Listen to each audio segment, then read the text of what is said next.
Pernah nggak kamu ngerasa besar, punya masalah besar, mimpi besar, atau ego yang besar? Sekarang coba bayangin ini. Kamu berdiri di atas bumi.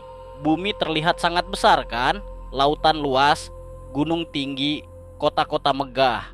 Tapi kalau kita naik sedikit lebih tinggi, kota tempat kamu tinggal menghilang, negara kamu menghilang, bahkan seluruh benua hanya jadi bentuk samar. Naik lebih jauh lagi, bumi berubah jadi bola kecil biru.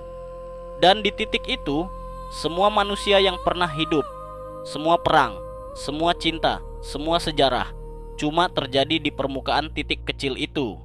Dan itu baru bumi. Matahari bisa memuat lebih dari 1 juta bumi di dalamnya. Dan matahari cuma satu dari miliaran bintang di galaksi kita. Dan galaksi kita hanya satu dari triliunan galaksi di alam semesta. Jadi pertanyaannya sekarang bukan lagi seberapa besar dunia ini, tapi seberapa kecil sebenarnya kita.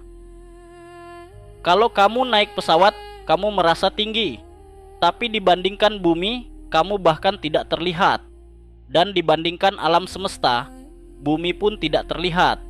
Diameter bumi kurang lebih 12.742 km. Matahari bisa memuat kurang lebih 1 juta bumi. Jarak bumi ke matahari 150 juta kilometer. Butuh 8 menit cahaya sampai ke bumi.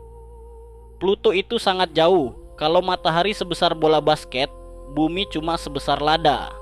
Dan untuk ke Bima Sakti ada kurang lebih 100-400 miliar bintang. Matahari cuma satu dari miliaran, butuh 100.000 tahun cahaya untuk menyeberangi galaksi. Dan ini cuma satu galaksi. Alam semesta teramati. Ada kurang lebih 2 triliun galaksi, dan itu baru perkiraan estimasi modern. Diameter kurang lebih 93 miliar tahun cahaya. Dan ini cuma bagian yang bisa kita lihat.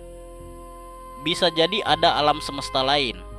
Kita cuma satu dari banyak kemungkinan kita mungkin kecil. Tapi kesadaran kita cukup besar untuk memahami semuanya. Dan ini baru permulaan. Di video berikutnya, kita bakal bahas sesuatu yang bahkan lebih menakutkan dari luasnya alam semesta. Jadi pastikan kamu subscribe biar nggak ketinggalan video terbaru lainnya.